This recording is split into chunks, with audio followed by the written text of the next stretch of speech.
বাপন ঘোষ বন্ধু, আমি তোমাকে বলছি, তুমি হয়তো আমাকে খুব খারাপ ভেবে ফেললে, কিন্তু সত্যি কথা বলতে কি বলো তো, আমি না কি করে বন্ধুদের প্রশ্নের রিপ্লাই দিতে হয় আমি জানি না, জানো বন্ধু। তুমি বিশ্বাস করবে কি না আমি জানি না।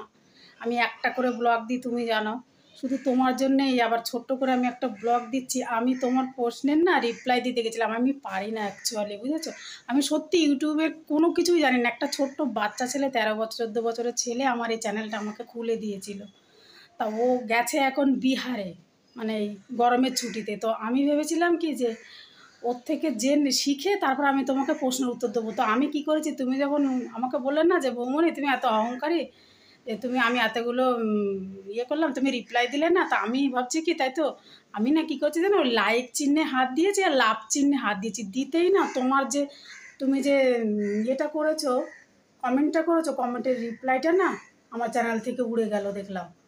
তা আমি বুঝতে পারলাম না কি হয়েছে। তারপরেক্ষণে দেখছি তুমি আবার রিপ্লাই করেছো এই আমার ইয়ে থেকে, কমেন্ট থেকে, যে তোমার এত অঙ্ক। আমি ভাবছি, তখন আমি বুঝতে পেরেছি যে আমার কমেন্টে আমি রিপ্লাই দিতে পারিনি, জানো বন্ধু। তা আমি শিখে নিই, আমি তোমার কাছে হাত জোড় করে ক্ষমা চাইছি।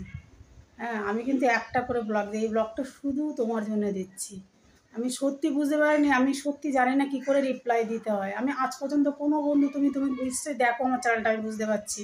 তুমি দেখবে কোনো বন্ধুকে আমি কোনো রিপ্লাই দিতে পারি না। আমি বললে ওই আমার ভিডিওতেই বলি আমি রিপ্লাই দিতে পারি না, কিন্তু এবার আমি রিপ্লাই দিতে শিখবো, সত্যি কথা বলছি। কেননা আস্তে আস্তে তো আমার বন্ধুরা তোমরা বাড়ছো, আমার সাথে কথা বলছো, কথা বলতে চাইছো। তো আমি চেষ্টা করবো কী করে রিপ্লাই দিতে হয়, কী করে শিখতে। সত্যি আমার খুব খারাপ লাগে, আমার চোখে জল এসে যাচ্ছে যে আমি কি তোমার রিপ্লাই দিতে গিয়ে আমি কি করে ফেললাম। কিছু তো একটা করে ফেলেছি, নইলে তুমি আবার কেন ওরকম লিখবে আমার কাছে বলো। আমি হাত জোড় করে তোমার কাছে ক্ষমা চেয়ে নিচ্ছি। I am so sorry.